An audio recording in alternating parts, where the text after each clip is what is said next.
Satu ruangan staf di Subdit Tipikor Polda Sumatera Utara hangus terbakar.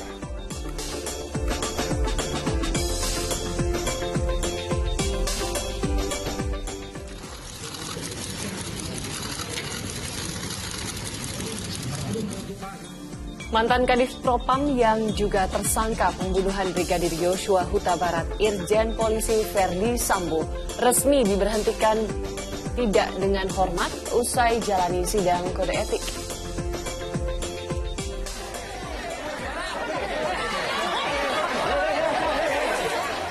Aksi unjuk rasa menolak pengukuran lahan di Kabupaten Lamongan diwarnai kericuhan saat warga mencoba menyerang pengacara penggugat.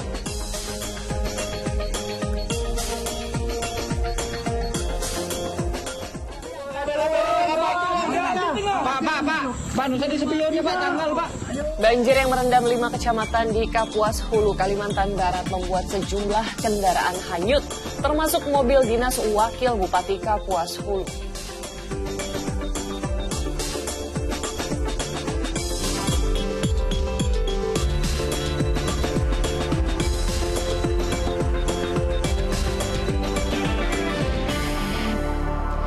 Halo, selamat pagi pemirsa. Senang sekali kami berdua dapat kembali hadir menyapa Anda dalam Fokus Pagi edisi hari ini pemirsa tanggal 26 Agustus 2022 bersama saya Jimmy Darusman. Dan saya Sheila Purnama. Selama 1,5 jam ke depan kami akan hadir dengan rangkaian informasi dan peristiwa terbaru yang berhasil dihimpun tim redaksi kami hingga dini hari tadi. Langsung saja kita akan awali Fokus pagi hari ini dengan informasi yang pertama. Silakan Jamie. Ya, ruangan staf Subdit Tipikor Polda Sumatera Utara Kamis malam ludes di lalap si jago merah. Kebakaran diduga akibat arus pendek listrik dari lantai 2 bangunan di mana api pertama terlihat.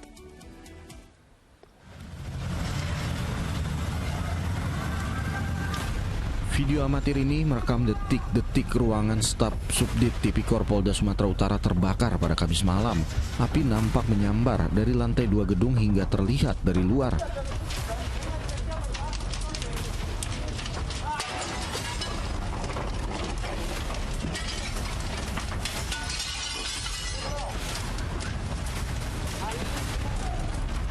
Kebakaran terjadi diduga akibat arus pendek listrik. Saat api mulai membesar, petugas kepolisian sempat memadamkan api dengan alat pemadam ringan. Jadi api sudah bisa dipadamkan oleh petugas piket Krimsus dengan menggunakan alat pemadam api ringan, kemudian dilakukan pendinginan oleh teman-teman dari damkar. Ada bekas-bekas penting yang ikut terbakar, Pak? Nggak ada. Ya, jadi itu ruangan staf bukan ruang pemeriksaan.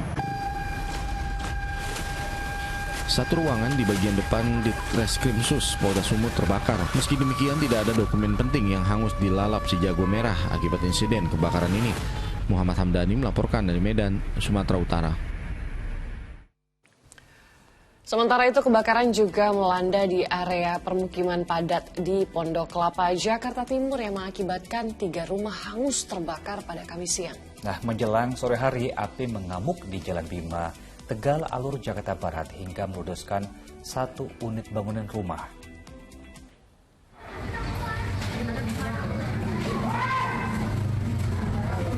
Kobaran api yang bersumber dari sebuah rumah di Jalan Bima, Tegal Alur, Kalideres, Jakarta Barat ini dengan cepat membesar. Warga panik akibat rapatnya jarak antar rumah.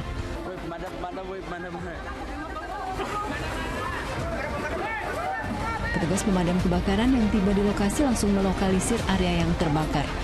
Informasi pertama itu merah.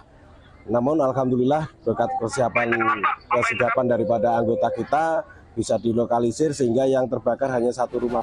Setelah sekitar 1 jam, api bisa dipadamkan. Diduga api dipicu korsleting arus listrik.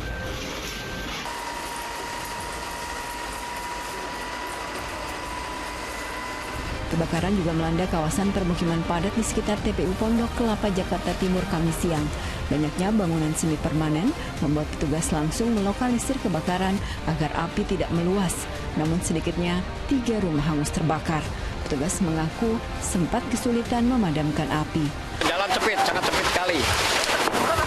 Ya, itu dekat kuburan, jadi unit yang medium lewat kuburan, mungkin yang unit yang lebih kecil lewat gang. Petugas yang turun dengan 5 mobil pemadam kebakaran akhirnya bisa memadamkan api setelah sekitar 1 jam. Tidak dilaporkan adanya korban jiwa maupun luka dalam peristiwa ini. Arfa Supandi dan Triwibowo melaporkan dari Jakarta. Baik, kita beralih ke informasi lainnya. Mantan Kadif Propam yang juga tersangka pembunuhan Brigadir Yosua, Irjen Pol Verdi Sambo, jalani sidang kode etik. Sidang menentukan nasib Verdi Sambo, apakah masih sebagai anggota polisi atau dipecat.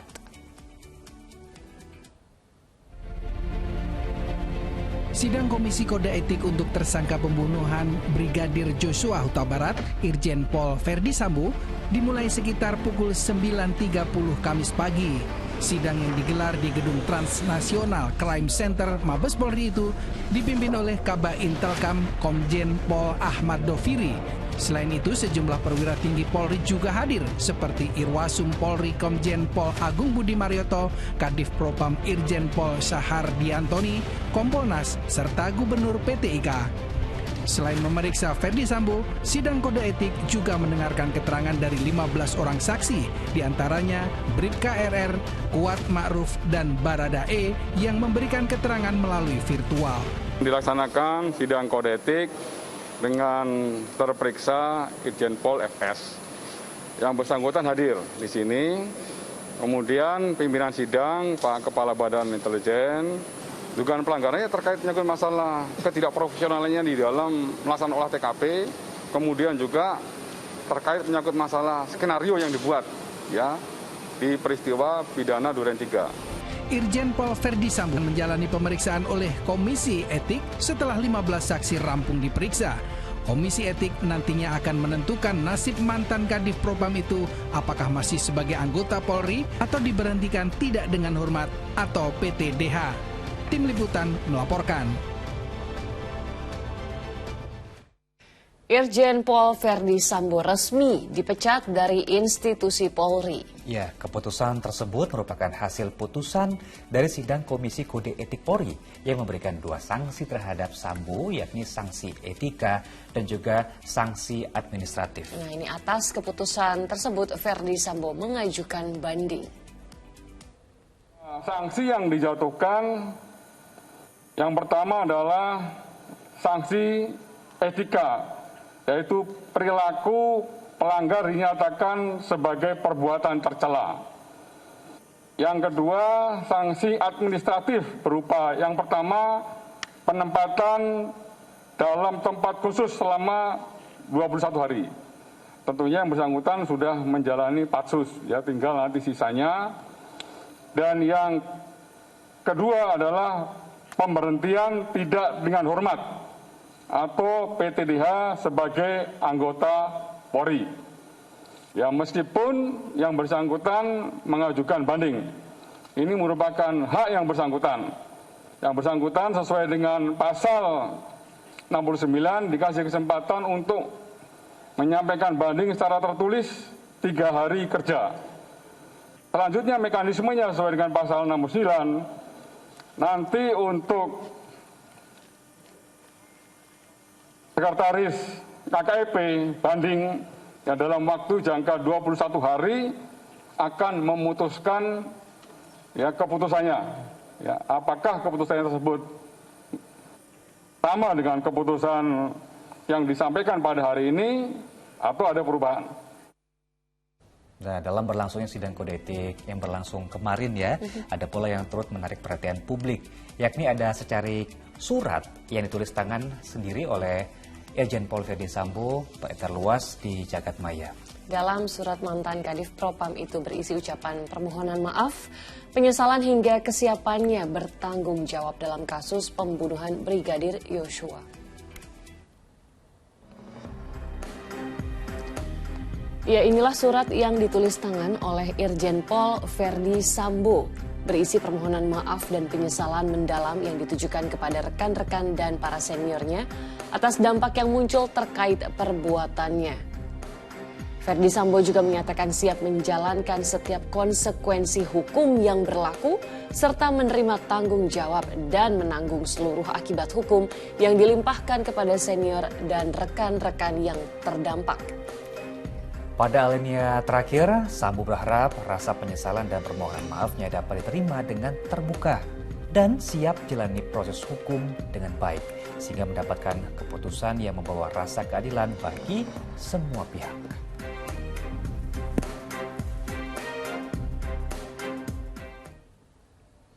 Baik, kita ke informasi lain, pemirsa. Aksi unjuk rasa menolak pengukuran lahan di Kabupaten Lamongan, Jawa Timur, Kamis siang diwarnai kericuhan.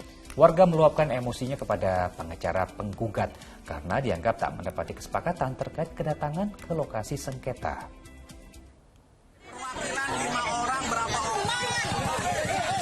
Aksi unjuk rasa ini digelar ratusan warga menolak pengukuran lahan rawa oleh Pengadilan Negeri Lamongan di Desa Dateng, Kecamatan Laren, Kabupaten Lamongan, Kamis siang. Protes dilakukan lantaran saat ini lahan telah digarap oleh pihak luar. Saat proses negosiasi berlangsung antara tim dari pengadilan dan warga, tiba-tiba sekelompok warga mencari pengacara penggugat sehingga memicu kericuhan. Bahkan sejumlah warga langsung mengejar pengacara tim penggugat. Beruntung kericuhan tak berlanjut dan meluas, lantaran sejumlah petugas TNI Polri yang berada di lokasi kejadian langsung mengamankan pengacara. Maunya tadi dari teman-teman itu kan berangkat dari desa. Ternyata dari si pengacara dan dari pengadilan ternyata tidak lewat rutenya dari Lamongan, ternyata rutenya dari Tuban. Itu Mas. Itu tadi yang memicu warga sempat emosi tadi. Ya, itu memicu warga sempat emosi. Kami sudah lakukan koordinasi dengan pihak pengacara dari penggugat. Itu mau berangkat bersama-sama dari Polres ataupun dari pengadilan. Kami menunggu, ternyata petugas pengadilan malah berangkat sendiri dengan pintas, dari jalan pintas yang notabene langsung ketemu dengan pihak tergugat, yaitu dari warga Laren, sehingga warga Laren tidak menghadapi seperti itu. Selain menolak pengukuran lahan rawa, warga juga sempat mengadang petani penggarap lahan yang melintas, namun lagi-lagi berhasil diredam aparat. Sebelumnya penduduk Desa Dateng, Kecamatan Laren, Kabupaten Lamongan menuntut agar lahan rawa tanah negara itu dikembalikan sesuai dengan fungsinya sebagai pengairan pertanian dan tempat mencari ikan warga setempat. Namun lahan seluas 72 hektar ini telah beralih menjadi tambak ikan dan dikuasai penggarap dari luar. Safari Ranuwijaya melaporkan dari Lamongan, Jawa Timur. Kita beralih ke Banten, sekelompok massa mengamuk dan merusak fasilitas gedung DPRD Kabupaten Tangerang. Massa yang memprotes rencana pembangunan RSUD 3 Raksa tersebut nyaris terlibat baku hantam dengan petugas keamanan yang meminta mereka tidak bertindak anarkis. 1 dari 5 orang kelompok massa ini terekam kamera pengawas saat merusak sejumlah fasilitas gedung DPRD Kabupaten Tangerang, Banten, Kamis sore. Selain membanting pot bunga, seorang anggota kelompok massa ini juga membanting sejumlah kursi yang berada di lobi gedung.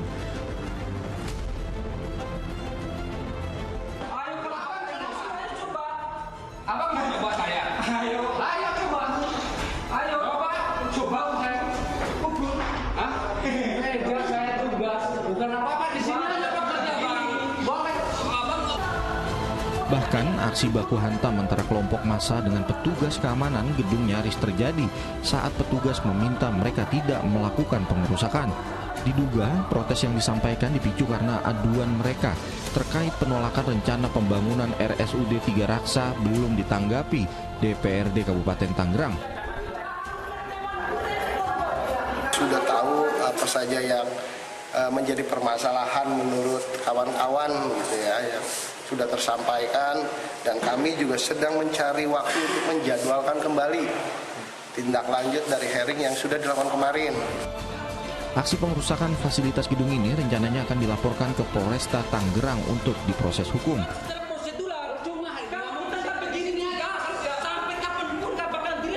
Syahbudin Atar melaporkan dari Kabupaten Tangerang, Banten. Seorang karyawan toko tewas sementara satu orang lainnya patah tulang ketika lift yang mereka tumpangi jatuh dari lantai 4 di Pasar Baru, Jakarta Pusat. Nah, diduga seling atau tali lift putus karena tak mampu menahan beban saat kedua korban memindahkan gulungan gorden. Petugas Pusat Laboratorium Forensik Mabes Polri Kamis sore memeriksa lokasi jatuhnya sebuah lift barang di sebuah toko di Jalan Pintu Air Pasar Baru, Jakarta Pusat. Lift yang terjatuh dari lantai 4 itu menewaskan satu orang karyawan toko.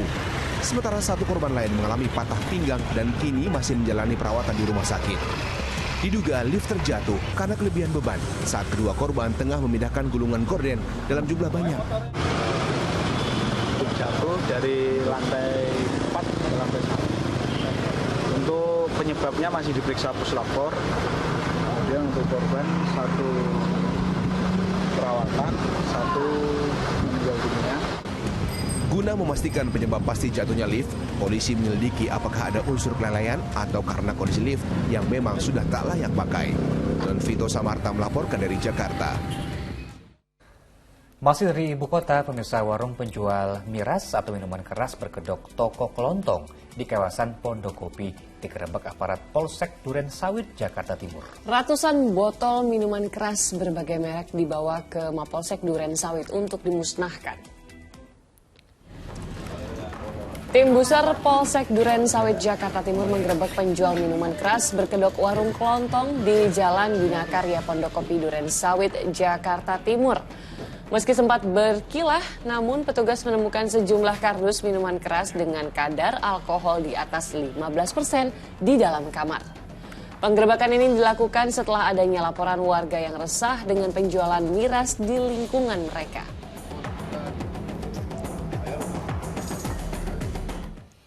Baik, kita jeda sejenak. Sejumlah laporan menarik lainnya masih akan kami hadirkan usai kumandang azan subuh untuk wilayah ibu kota DKI Jakarta dan sekitarnya. Tetaplah bersama kami di Fokus Pagi.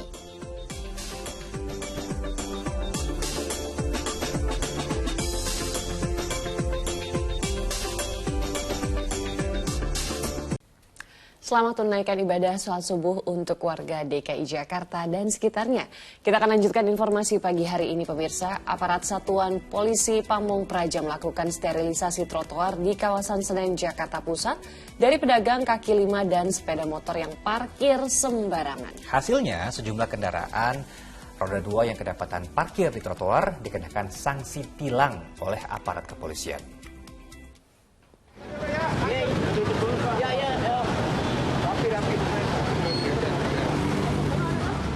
Sejumlah pedagang kaki lima ini panik saat melihat kedatangan aparat Satuan Polisi Pamong Praja menyisir kawasan Senen, Jakarta Pusat. Mereka langsung berupaya mengevakuasi barang dagangan lantaran khawatir diangkut petugas.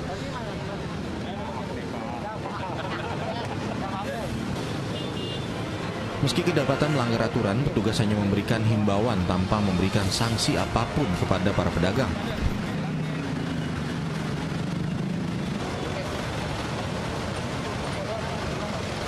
Berbeda dengan pedagang kaki lima, sejumlah kendaraan roda 2 yang kedapatan parkir di trotoar langsung ditindak tegas petugas Sudin Perhubungan. Satu persatu kendaraan roda 2 yang ditinggal pemiliknya langsung dikenakan sanksi cabut pentil. Sementara kendaraan yang ada pemiliknya langsung dikenakan sanksi tilang oleh aparat kepolisian. Razia sterilisasi trotoar dilakukan dalam rangka penilaian Adipura tahun 2022. Prioritas dalam rangka penilaian Adipura, mengingat kita sudah 2 tahun ini tidak penilaian Adipura dan sekarang ini kita sudah melakukan pembinaan kewilayahan kembali, kita menata supaya kewilayahan bersih, tertata dengan rapi, supaya tidak ada pelanggaran-pelanggaran di trotoar maupun di badan jalan. Selain untuk memberikan rasa aman dan nyaman bagi para pejalan kaki, razia diharapkan dapat menciptakan suasana yang aman dan kondusif hingga kota Jakarta Pusat mampu meraih penghargaan Adipura tahun 2022. Don Vito Samarta melaporkan dari Jakarta. Diduga akibat konstruksi pondasi bangunan yang kurang kokoh lantaran berdiri di atas bekas empang, sebuah rumah di wilayah Kampung Makassar, Jakarta roboh. Untuk menghindari jatuhnya korban, tim Dinas Kebakaran Jakarta Timur merobohkan seluruh bangunan. Inilah sebagian bangunan rumah warga yang mulai terlihat ambruk di Jalan Jembatan Lama, Makassar, Jakarta Timur. Bangunan rumah berukuran 6 x 15 meter persegi milik Eko Widiantoro ini runtuh di bagian tembok dan atapnya.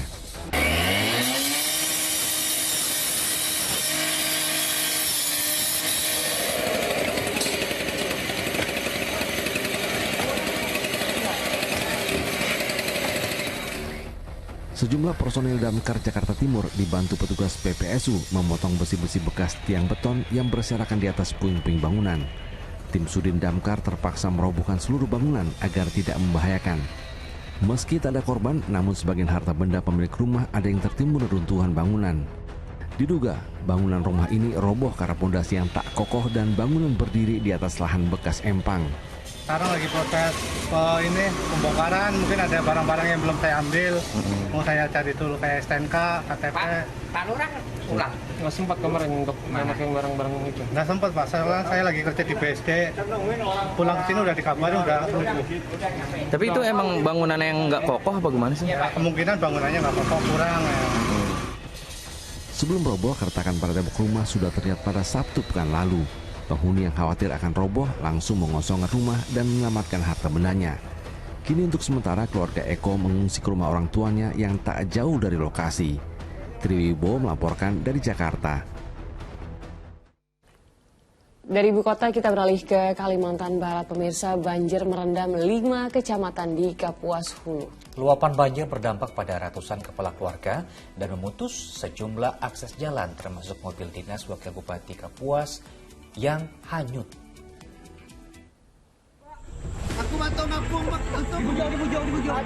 Warga desa Boyan Tanjung dan Wakil Bupati Kapuas Hulu Wahyudi Hidayat berjibaku menyelamatkan mobil dinasnya yang hanyut terseret banjir Kamis pagi.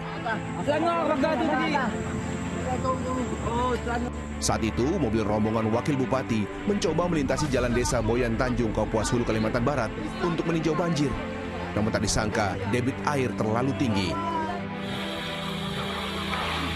Selain merendam akses jalan, banjir dengan ketinggian mencapai 1,5 meter juga merendam rumah warga dan fasilitas umum lainnya. Banjir ini dipicu tingginya curah hujan tinggi yang membuat air sungai meluap deras. Jadi kalau berkaitan dengan banjir, tentu ini akibatkan memang curah hujan yang cukup tinggi dari awal malam, mungkin dari lebih kurang dari jam 7. Itu memang curah hujan cukup tinggi sampai subuh. Jadi sampai pokoknya tidak putus-putus lah curah hujan. Untuk akses ini lumpuh total ya Pak? Untuk akses memang lumpuh total. Banyak kendaraan macet apa akibat? Kendaraan memang rata-rata macet di sini. Berdasarkan data BPBD setempat, setidaknya 350 kepala keluarga di 5 kecamatan terdampak banjir ini. Warga diimbau terus waspada lantaran cuaca ekstrim diperkirakan masih akan terjadi selama sepekan ke depan. Deni Iskandar melaporkan dari Kapuas Hulu, Kalimantan Barat. Lain lagi di Jawa Timur, 2 bocah yang masih bersaudara di Srono, Banyuwangi ditemukan meninggal dunia setelah tenggelam di kolam ikan. Diduga 2 bocah tercebur saat memancing di kolam ikan sedalam lebih dari 1 meter tersebut.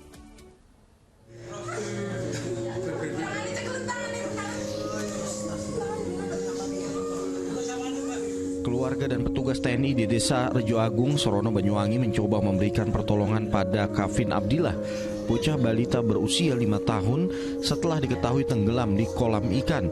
Meski sudah berusaha, namun nyawa korban tak tertolong dan dinyatakan meninggal dunia oleh petugas medis puskesmas setempat. Diduga korban terlalu banyak meminum air kolam. Nasib serupa juga dialami saudaranya, Nazi dan Ali yang berusia 6 tahun. Korban juga meninggal dunia setelah tenggelam di dasar dalam kolam yang sama. Diduga cucu pemilik salah satu pesantren ini tercebur saat memancing ikan di kolam sedalam lebih dari 1 meter.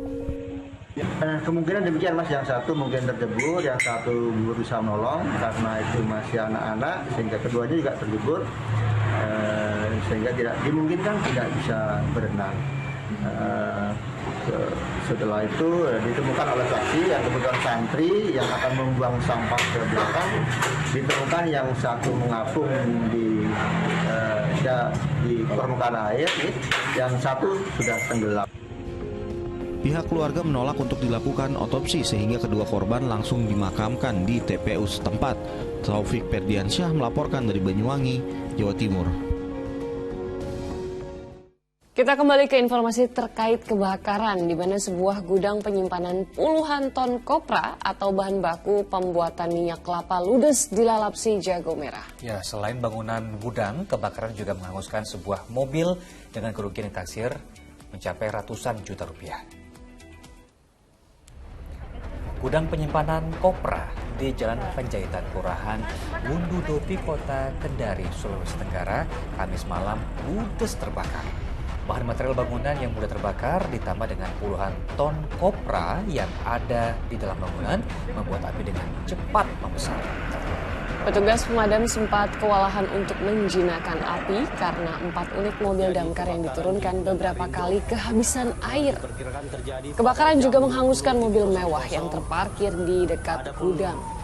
Belum diketahui pasti penyebab kebakaran, kini masih dalam penyelidikan pihak kepolisian.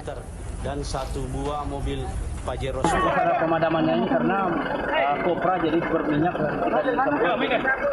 mengalir minyaknya, jadi petugas dari damkar serba hati-hati untuk menyemprot api.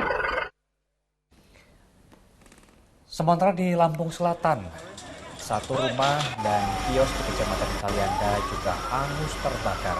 Tiupan angin kencang menyebabkan kobaran api cepat membesar dan menghanguskan rumah serta seluruh isinya. Sementara sebagian barang dalam kios berhasil diselamatkan, bahkan warga yang berusaha memadamkan api cukup kewalahan. Petugas kebakaran yang datang ke lokasi akhirnya berhasil memadamkan api 1 jam kemudian hingga tidak merembet ke rumah-rumah sekitar. Diduga korsleting listrik dari kipas angin menjadi penyebab kebakaran ini.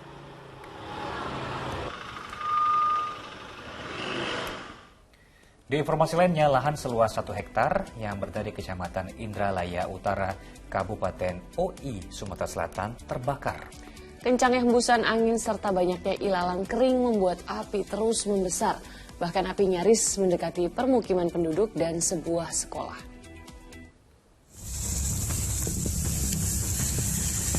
Petugas BPBD Ogan Ilir berjibaku menembus semak belukar demi bisa memadamkan api yang membakar lahan di Kecamatan Indralaya Utara. Kencangnya hembusan angin dan banyaknya tanaman kering membuat api menyebar ke beberapa titik. Bahkan warga sempat panik karena api mendekati permukiman penduduk serta sebuah SMK. Di wilayah di belakang SMK Negeri 1 Indralaya. Dan berapa banyak? Sekitar 1 hektar lah, kurang lebih. Sudah tahu asal api dari mana? Belum. Kami baru dapat info, api sudah ada, jadi kami langsung meluncur. Kobaran api bisa dipadamkan setelah lebih dari setengah jam petugas berjibaku. Warga diimbau tidak membakar sampah rumah tangga atau sampah kebun karena kawasan Indralaya Utara sangat rawan kebakaran lahan. Dedi Irwansyah melaporkan dari Kabupaten Ogan Ilir, Sumatera Selatan. Kita beralih ke informasi lain, di mana ini cukup menyedot perhatian masyarakat, ya, termasuk di media sosial. Polisi akhirnya menetapkan anggota DPRD Kota Palembang, Syukri Zen, sebagai tersangka kasus penganiayaan terhadap perempuan di SPBU kawasan Demang Lebar Daun, Kota Palembang. Politisi senior itu pun terancam hukuman maksimal 5 tahun penjara.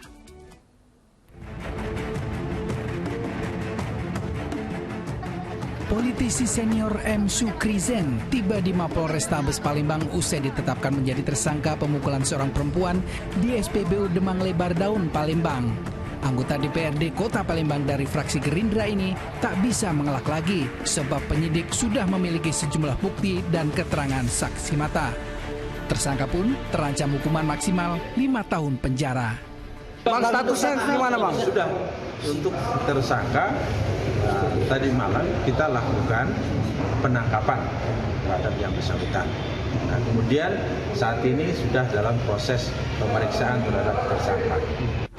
Sebelumnya 5 Agustus silam, M. Syukri Zen terekam kamera warga memukuli seorang perempuan saat berselisih paham mengantri BBM di SPBU Demang Lebar Daun, Palembang. Tersangka kala itu marah karena tak diberi jalan saat hendak memotong jalur antrean. Meski sudah memohon maaf kepada korban, kasus pidana tetap berlanjut. Bahkan Partai Gerindra juga berencana memberikan sanksi berat kepada kadernya itu. Dedi Irwansyah melaporkan dari Palembang, Sumatera Selatan. Baik, kita jeda dulu sesaat. Sejumlah informasi penting dan menarik lain masih akan hadir usia pariwara. Betul, diantaranya seorang buronan begal motor diringkus polisi usai mengisi bahan bakar minyak mobilnya di stasiun pengisian bahan bakar umum. Informasinya akan kami berikan usai jeda bersama Sila Purnama.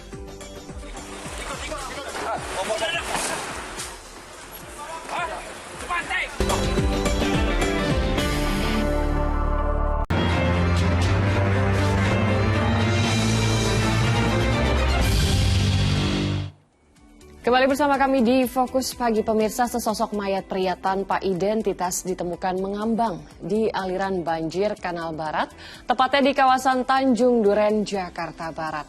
Korban yang mengenakan kaos hitam ini diperkirakan meninggal dunia sejak 2 hari lalu. Sesosok mayat pria ditemukan mengambang di aliran banjir Kanal Barat, Tanjung Duren, Jakarta Barat. Korban yang diperkirakan berusia sekitar 35 tahun ini ditemukan dalam kondisi tertelungkup di samping kasur. Saat ditemukan, korban mengenakan kaos hitam dan celana pendek berwarna coklat. Penemuan mayat tanpa identitas ini berawal saat seorang petugas kebersihan Badan Air Kota Jakarta Barat hendak membersihkan sampah di aliran kali.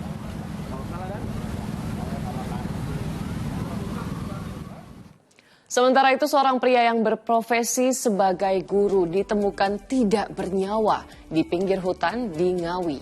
Di dekat jasad didapati bercak darah. Penyebab dari kematian korban pun saat ini masih dalam penyelidikan polisi. Warga desa Bangunrejo Kidul, Kecamatan Kedunggalar, Kabupaten Ngawi, mendatangi lokasi ditemukannya sesosok mayat berjenis kelamin laki-laki di pinggir hutan jati Kamis pagi. Posisi mayat telentang, mengenakan baju batik, lengan panjang, dan celana abu-abu. Polisi dari Polsek Kedunggalar kemudian mengevakuasi jasad ke Rumah Sakit Umum Daerah Dr. Suroto Ngawi untuk divisum. Keberadaan jasad pria di tempat itu pertama kali diketahui oleh pedagang sayur yang melintas di sekitar lokasi. Temuan itu kemudian dilaporkan kepada Polsek Kedunggalar. Hasil penelusuran polisi, korban diketahui bernama Busro, berusia 64 tahun, warga desa Kedubul, Kecamatan Sukodadi, Kabupaten Lamongan. Ya, ditemukan tadi posisi di pinggir jalan masuk dusun Bangun, desa Bangunrejo Kidul, Kecamatan Kedunggalar, di pinggir jalan masuk dusun Bangun. Posisinya mayat sendiri tertelungkup apa? Jadi untuk posisi korban tadi telentang. Saat ini polisi masih melakukan penyelidikan untuk mengetahui penyebab pasti kematian korban. Dirgo Suyono melaporkan dari Ngawi, Jawa Timur. Seorang buronan begal motor diringkus polisi usai mengisi BBM mobilnya di SPBU Lampung Tengah, Lampung pada Kamis malam. Dalam catatan kepolisian, pelaku diduga telah membegal motor lebih dari 4 TKP di berbagai daerah dengan modus menodong korban dengan senjata tajam.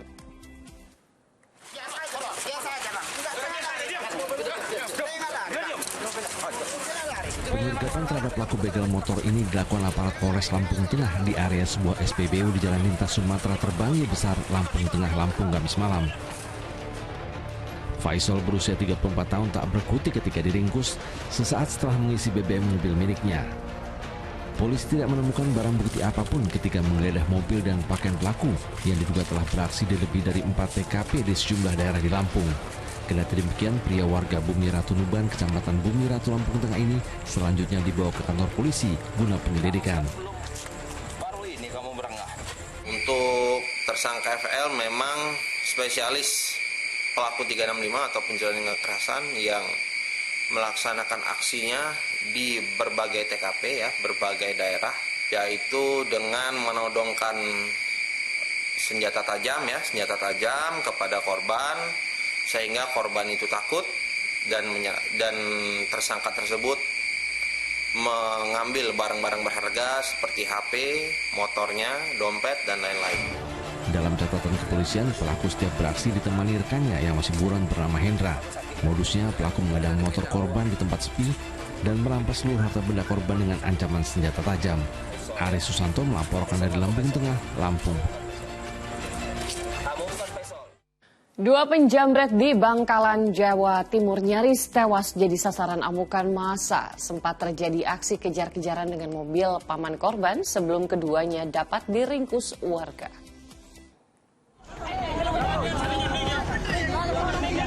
Belasan warga meringkus dua pria yang terpergok merampas ponsel milik siswi SMP di Jalan Raya 10 Bangkalan, Jawa Timur. Amukan warga yang geram dengan aksi kejahatan jalanan tak dapat dibendung, sehingga dua pria itu nyaris tewas usai dihajar massa beramai-ramai. Saat digeledah didapati sebilah pisau di pinggang salah satu penjamret itu. Warga sempat meninggalkan kedua penjamret tergeletak di pinggir jalan karena mengira mereka sudah tewas, hingga akhirnya dibawa polisi ke rumah sakit. Aksi main hakim sendiri itu bermula ketika kedua tersangka menjamret ponsel korban yang sedang digunakan menelpon.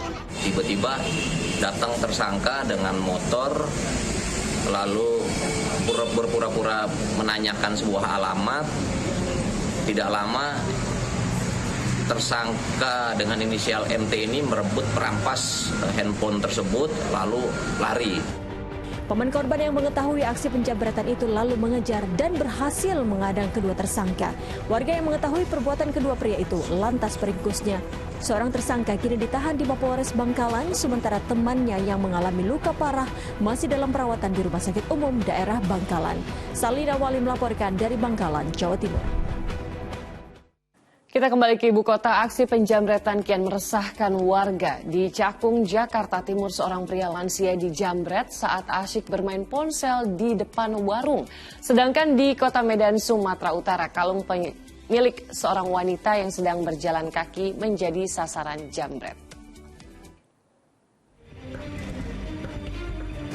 Rekaman kamera pengawas ini memperlihatkan aksi seorang pria yang mengendarai motor memepet seorang wanita dan menjamret kalung yang dikenakannya saat berada di komplek perumahan Jalan Swadaya, Medan, Sumatera Utara.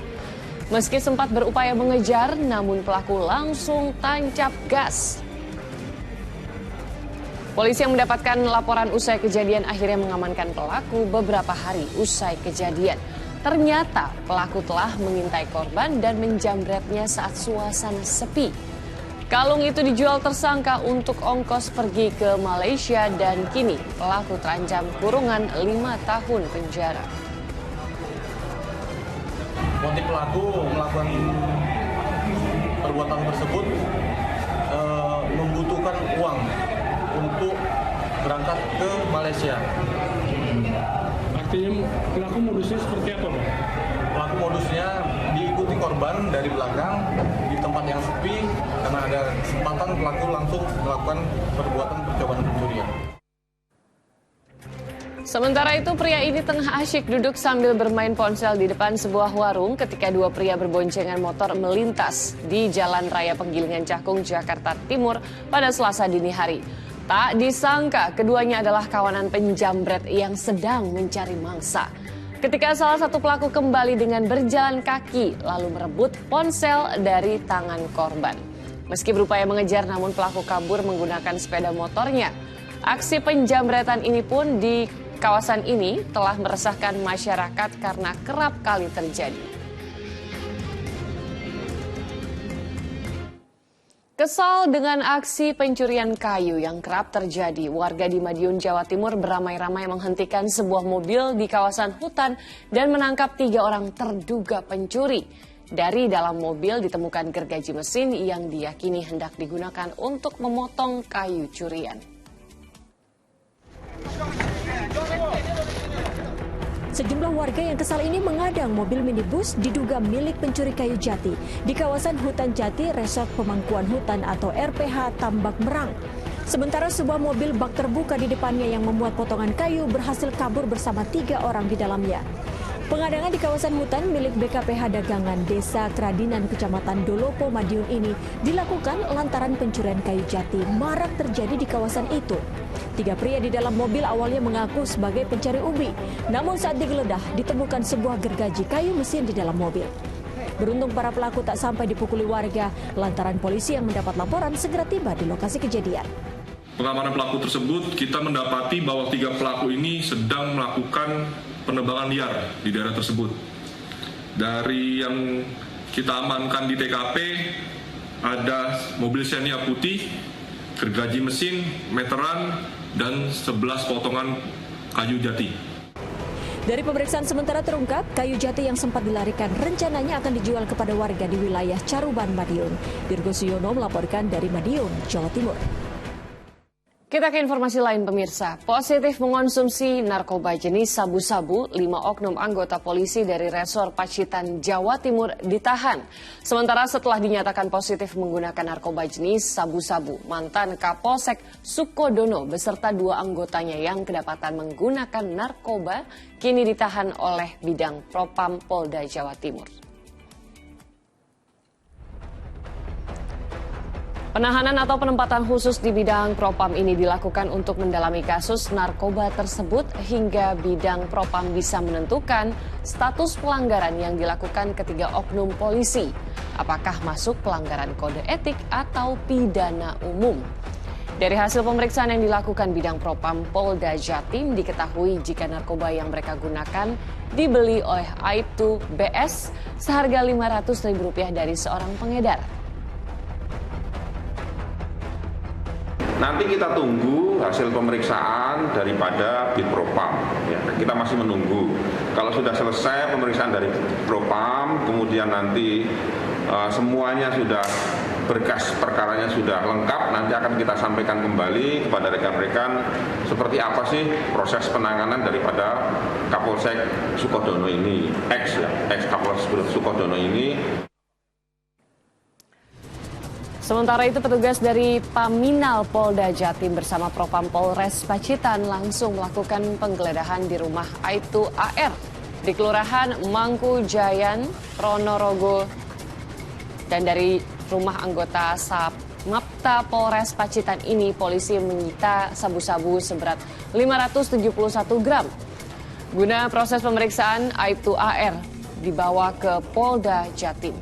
Dari pengembangan, 4 anggota polisi lainnya ikut ditangkap. Ketiganya diamankan karena hasil tes urin positif mengonsumsi narkoba. Kini keempatnya ditahan di Provos Polres Pacitan.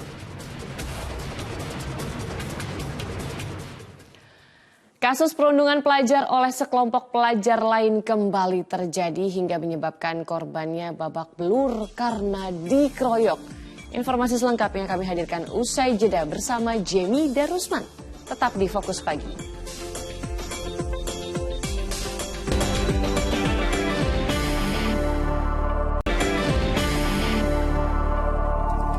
Terima kasih Anda kembali menyimak rangkaian berita di Fokus Pagi bersama saya Jamie Darusman. Pemirsa, kasus perundungan kembali terjadi diduga gara-gara mencoret tugu perguruan silat seorang pelajar SMP di Jember babak belur usai dikeroyok sejumlah kakak kelasnya. Orang tua korban langsung lapor polisi.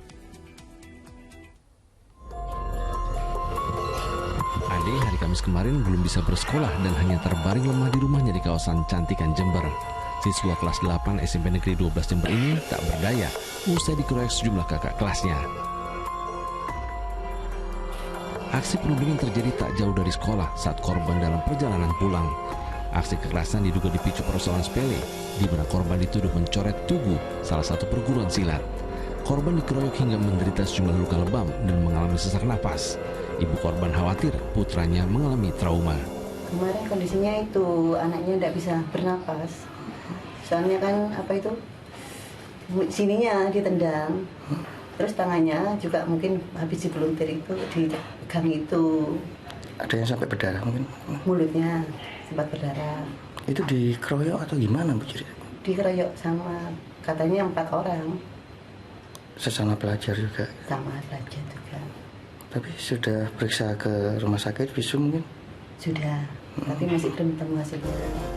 Orang tua korban dan pihak sekolah telah menyerahkan kasus perundungan ini ke polisi untuk proses hukum selanjutnya. Karena pihak korban ada rasa kesakitan, akhirnya kita serahkan ke polisi, ke Pak Gandhi sebagai Kabincakan Humas tersebut. Akhirnya diadakan pengembangan penyelidikan. Nah, kaitannya dengan itu itu sampai sekarang masih proses bagaimana. Kasus perundungan yang menimpa Ade menambah daftar panjang kasus kekerasan di sekolah di Kabupaten Jember. Selasa lalu, seorang siswa SMKN di Kecamatan Sumbersari, Jember, bahkan tewas usai ditendang oleh temannya sendiri. Tony Iskandar melaporkan dari Jember, Jawa Timur. Beralih ke informasi lain, sebuah mobil sport mewah menabrak truk di Tol Jagorawi, Kabupaten Bogor, Jawa Barat hingga terbakar. Nah, akibat kecelakaan tersebut, pengemudi mobil meninggal dunia di lokasi kejadian.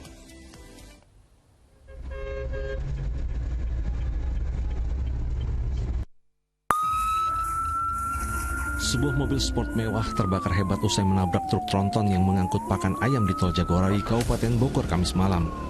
Petugas damkar yang tiba di lokasi berjibaku memadamkan api yang terus berkobar hingga jadi tontonan warga sekitar.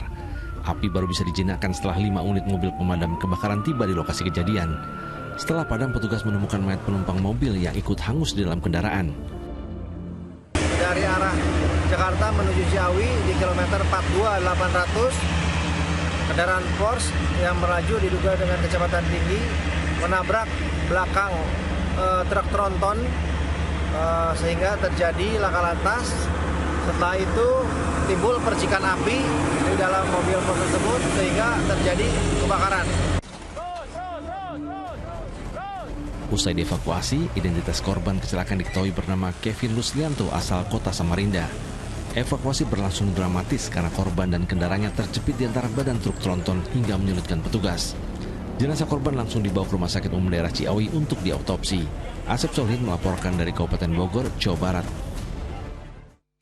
Sementara itu, truk bermuatan 3 ton ayam di Kabupaten Mojokerto terguling usai menabrak tumpukan bata ringan serta bengkel pada Kamis siang. Kecelakaan tunggal diduga akibat sang sopir mengantuk.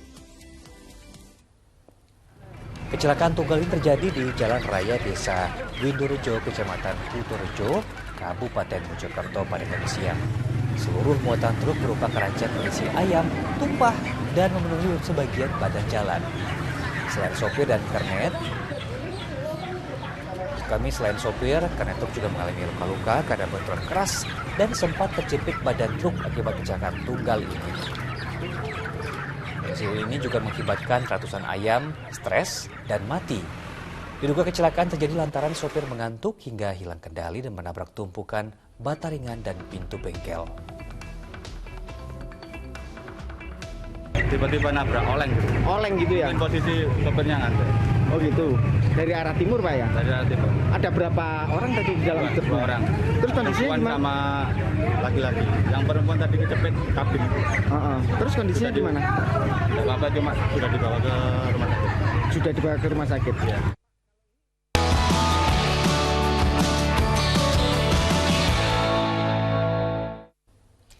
Pemirsa, imbas harga telur ayam yang mahal, telur bercangkang pecah kini makin laris manis menjadi incaran warga. Maka mereka berburu hingga ke peternakan ayam petelur.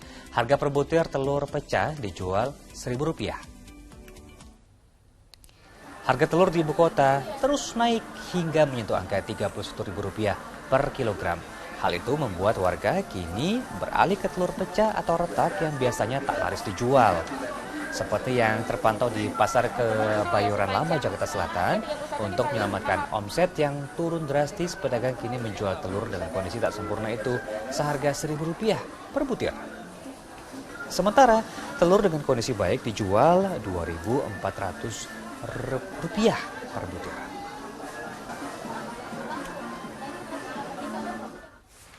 Hal serupa juga terjadi di Purbalingga, Jawa Tengah. Mahalnya harga telur ayam memicu keuntungan sendiri bagi peternak ayam di desa Karangcengis yang menjual telur dalam kondisi cangkang pecah. Tingginya peminat dimanfaatkan peternak untuk menaikkan harga telur pecah seharga Rp25.000 per kilogram. Padahal sebelumnya harga telur pecah dijual seharga Rp20.000 per kilogram. Telur yang pecah dan retak dibuang cangkangnya dan dimasukkan ke dalam plastik. Dalam sehari, peternak bisa mengumpulkan 20 kg telur pecah untuk dijual. Telur yang pecah itu langgannya banyak banget itu. Dari nasi goreng, martabak, tukang telur, tukang kupis, itu banyak sekali gitu loh. Dibawa ke pasar berarti? Oh, dibawa ke pasar. Ada yang ambil sendiri juga ke kandang itu. Nah, karena rentan terkontaminasi penyakit, maka telur bercangkang pecah tadi harus dikonsumsi dengan dalam keadaan yang benar-benar matang. Kita coba simak informasi berikutnya, pemirsa. Menteri Perdagangan Zulkifli Hasan menargetkan harga telur ayam di pasaran akan kembali normal dalam 2 hingga 3 pekan ke depan. Di sisi lain, guna meringankan beban karena tingginya harga, sejumlah relawan menggelar bakti sosial, membagi-bagikan telur untuk warga yang kurang mampu. Sejumlah relawan dari sebuah padepokan dan komunitas ini menggelar aksi bagi-bagi telur untuk warga. Mereka beramai-ramai membawa telur masing-masing seberat 1 kg untuk dibagikan ke warga kurang mampu di Desa Kalipang, Lamongan, Jawa Timur, Kamis siang. Tingginya harga telur di pasaran membuat warga memilih tak mengonsumsi telur. Padahal kandungan protein dan nutrisi di dalam telur sangat baik untuk tubuh. Sementara itu, kenaikan harga telur yang terjadi secara bertahap dituding akibat adanya permintaan dalam jumlah besar untuk bantuan sosial dari Kementerian Sosial di sejumlah daerah. Tingginya permintaan tersebut tidak dibarengi dengan stok telur ayam di pasaran yang cukup sehingga harganya pun melonjak naik. Tapi Ibu Risma memberikan bantuan ke daerah-daerah itu ya. Nah, daerah-daerah itu uangnya itu dibelanjakan dalam bentuk bantuan sembako. Hanya waktu 5 hari. Salah satu isinya telur. Nah, ini rapel 3 bulan uangnya agak banyak. Jadi ada permintaan 5 hari mendadak, pasar kurang suplainya. Ya, biasa suplai kalau kurang dikit, kaget harga naik. Mudah-mudahan paling lama 2 minggu sudah normal. Tentunya masyarakat berharap janji Menteri Perdagangan akan segera terwujud dalam 2 pekan ke depan, harga telur bisa stabil. Tim Liputan melaporkan. Nah, di sisi lain melambungnya harga telur ini juga langsung berdampak pada pengusaha roti dan kue yang setiap hari menggunakan telur sebagai bahan utamanya. Sejumlah pengusaha UMKM mengaku tak punya pilihan, menaikkan harga roti hingga 20%. Selain para ibu rumah tangga, melambungnya harga telur juga membuat pengusaha makanan menjerit. Salah satu pengusaha roti di Jakarta mengaku terpaksa menaikkan harga produknya hingga 20%. Dari biasanya Rp4.000 menjadi Rp5.000 per potong. Harga tersebut bahkan diperuntukkan kepada agen-agen langganan. Kalau solusi dari ini sih selaku usaha roti ya, ini paling dimahalin rotinya Mbak. Tapi banyak komplainan juga dari konsumen. Sementara di Madiun, pengusaha kue juga pusing 7 keliling. Salah satu pedagang kue brooder khas Madiun mengaku hanya mampu meraih untung tipis karena mengurangi profit penjualan. Dampaknya kita ya harga nggak bisa kita kontrol, jadi harga terus naik. Itu kita mensiasati untuk ke konsumen itu kadang kita nggak naikkan harga, kita ngurangi profit. Sama halnya dengan pedagang kue di Sumedang, Jawa Barat yang begitu terasa dampaknya. Omset penjualan menurun drastis hingga 30%. Banyak sih masalahnya kalau dari dulu kan sekitar harga mah 20, 23, sekarang mah udah 30, bingung dari turunnya banyak, pendapatannya yang menurun. Kira-kira berapa persen penurunannya? Hampir 30%-an, hampir 50 juga. Para pengusaha roti dan kue dari kalangan UMKM berharap kondisi harga telur kembali normal di kisaran Rp23.000 hingga Rp25.000 per kilogram. Tim Liputan melaporkan.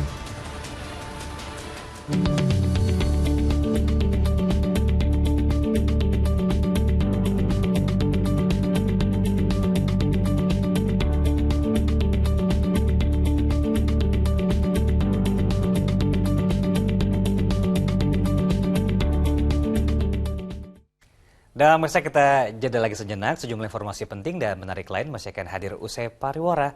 Di antaranya mantan Kadif Propam yang juga tersangka pembunuhan Brigadir Yosua, Irjen Pol Verdi Sambo resmi diberhentikan tidak dengan hormat usai jalani sidang kode etik. Tetap bersama kami.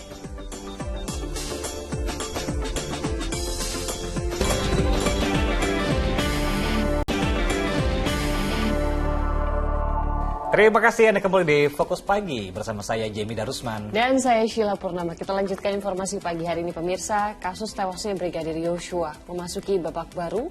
menyusul sidang kode etik yang digelar terhadap mantan Kadif Propam Irjen Pol Verdi Sambo. Nah, dalam sidang tersebut dihadirkan 15 orang saksi, termasuk Barada E dan Bribka RR. Sidang Komisi Kode Etik untuk tersangka pembunuhan Brigadir Joshua Huta Barat, Irjen Pol Verdi Sambo, dimulai sekitar pukul 9.30 Kamis pagi. Sidang yang digelar di Gedung Transnasional Crime Center Mabes Polri itu dipimpin oleh Kaba Intelkam Komjen Pol Ahmad Doviri. Selain itu, sejumlah perwira tinggi Polri juga hadir, seperti Irwasum Polri Komjen Pol Agung Budi Marioto, Kadif Propam Irjen Pol Syahar Diantoni, Kompolnas, serta Gubernur PT IKA. Selain memeriksa Verdi Sambo, sidang kode etik juga mendengarkan keterangan dari 15 orang saksi, diantaranya Bribka RR, Kuat Ma'ruf, dan Barada E yang memberikan keterangan melalui virtual. Dilaksanakan sidang kode etik dengan terperiksa Irjen Pol FS. Yang bersangkutan hadir di sini. Kemudian pimpinan sidang, Pak Kepala Badan Intelijen, dugaan pelanggarannya terkait menyangkut masalah ketidakprofesionalannya di dalam melaksanakan olah TKP, kemudian juga terkait menyangkut masalah skenario yang dibuat ya di peristiwa pidana Duren 3. Irjen Pol Verdi Sambo menjalani pemeriksaan oleh Komisi Etik setelah 15 saksi rampung diperiksa. Tim Liputan melaporkan. Dan pemirsa, Irjen Pol Verdi Sambo resmi dipecat dari institusinya, Polri. Keputusan tersebut merupakan hasil putusan sidang Komisi Kode Etik Polri yang memberikan 2 sanksi terhadap Verdi Sambo, yakni sanksi etika dan sanksi administratif. Nah, atas keputusan tersebut, Verdi Sambo mengajukan banding. Sanksi yang dijatuhkan yang pertama adalah sanksi etika, yaitu perilaku pelanggar dinyatakan sebagai perbuatan tercela. Yang kedua, sanksi administratif berupa yang pertama penempatan dalam tempat khusus selama 21 hari. Tentunya yang bersangkutan sudah menjalani patsus, ya tinggal nanti sisanya. Dan yang kedua adalah pemberhentian tidak dengan hormat atau PTDH sebagai anggota Polri. Ya meskipun yang bersangkutan mengajukan banding, ini merupakan hak yang bersangkutan. Yang bersangkutan sesuai dengan pasal 69 dikasih kesempatan untuk menyampaikan banding secara tertulis 3 hari kerja. Selanjutnya mekanismenya sesuai dengan pasal 69, nanti untuk sekretaris KKEP banding ya dalam waktu jangka 21 hari akan memutuskan ya keputusannya. Ya, apakah keputusannya tersebut sama dengan keputusan yang disampaikan pada hari ini atau ada perubahan. Sementara itu, secarik surat yang ditulis tangan oleh Irjen Pol Verdi Sambo beredar luas di jagat maya. Dalam surat mantan Kadif Propam itu berisi ucapan permohonan maaf, penyesalan hingga kesiapannya untuk bertanggung jawab dalam kasus dugaan pembunuhan Brigadir Joshua. Dan inilah pemirsa surat yang ditulis tangan oleh Irjen Pol Verdi Sambo berisi permohonan maaf serta penyesalan mendalam yang ditujukan kepada rekan-rekannya, yakni para seniornya juga atas dampak yang muncul terkait perbuatannya. Verdi Sambo juga menyatakan siap menjalankan setiap konsekuensi hukum yang berlaku serta menerima tanggung jawab dan menanggung seluruh akibat hukum yang dilimpahkan kepada senior dan rekan-rekan yang terdampak. Di paragraf terakhir, Sambo berharap rasa penyesalan dan permohonan maafnya dapat diterima dengan terbuka dan siap menjalani proses hukum dengan baik hingga mendapatkan putusan yang membawa rasa keadilan bagi semua pihak. Dan pemirsa, kita beralih ke lapangan hijau. BRI Liga 1 selalu menyajikan gol-gol terbaik yang tercipta di setiap pekannya, termasuk di pekan ke-6. Ya, sini ada 2 gol dramatis yang tercipta dengan indah sekaligus memastikan kemenangan di menit akhir. Siapa saja yang mencetak gol? Nah, berikut informasinya untuk Anda.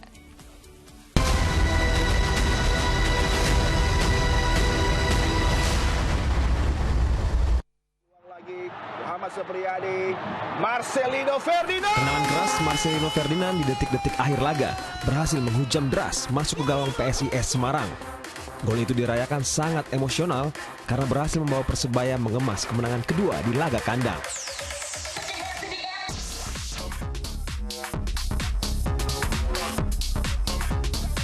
Gol menit akhir juga terjadi di laga Persikabo 1973 kontra Bayangkara FC yang berhasil dimenangi tim tamu. Proses gol yang dicetak Muhammad Hardianto tercipta dengan indah melalui kerjasama apik antara para pemain The Guardians. Gol itu jadi satu-satunya yang tercipta sekaligus memberi kekalahan kedua untuk Persikabo. Kim Jeffrey Kurniawan mencetak gol indah untuk kemenangan PSS Sleman kontra Persik Kediri menjadi 2-0. Tendangan keras kaki kiri mantan pemain Persib itu meluncur deras ke gawang Persik yang dikawal Kartika Aji.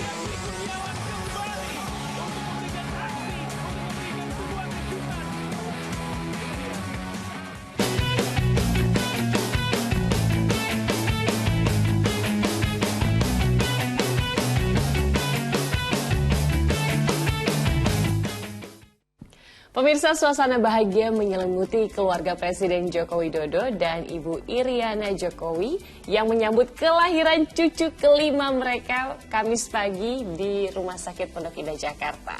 Ya, kita lihat liputannya pemirsa di mana Presiden Joko Widodo dan Ibu Negara Iriana tiba di Rumah Sakit Pondok Indah, Jakarta sekitar pukul 6 pagi untuk menantikan kelahiran sang cucu yang merupakan anak ketiga dari pasangan Kahiyang Ayu, putri Presiden, dan juga Bobi Nasution. Setelah menunggu hampir selama 1 jam, cucu kelima Presiden dilahirkan pada pukul 6:39 dalam kondisi sehat. Berjenis kelamin laki-laki, adik dari Sedah Mirah dan Panembahan Al-Nahyan ini memiliki panjang 48 cm dengan bobot 3,49 kg. Nah, setelah itu sekitar pukul 7:15 Presiden Jokowi kemudian meninggalkan rumah sakit untuk melaksanakan aktivitas di Istana Merdeka Jakarta. Dan pemirsa, laporan tadi sekaligus menutup kebersamaan kita dalam Fokus Pagi hari ini. Jangan lupa untuk tetap kencangkan prokes, protokol kesehatan. Kita dapat menyaksikan info terkini cegah corona hanya di video. Caranya sila unduh aplikasinya sekarang dan ayo dukung operasi katarak, hernia, donor darah dan hitan gratis bagi warga tidak mampu di sejumlah tempat di Indonesia. Sampaikan kepedulian Anda melalui rekening BCA dengan nomor 162-633-8888 atas nama Yayasan Pundi Amal Peduli Kasih, karena tentunya kepedulian kita adalah harapan mereka. Dan usai program ini pemirsa Fokus Pagi, jangan lupa kita dapat menyaksikan program Mega Series Panggilan. Saya Jimmy Darusman. Dan saya Sheila Purnama mewakili tim redaksi dan kerabat kerja yang bertugas pamit undur diri. Tetap jaga semangat dan jaga kesehatan ya. Sampai jumpa. Sampai jumpa.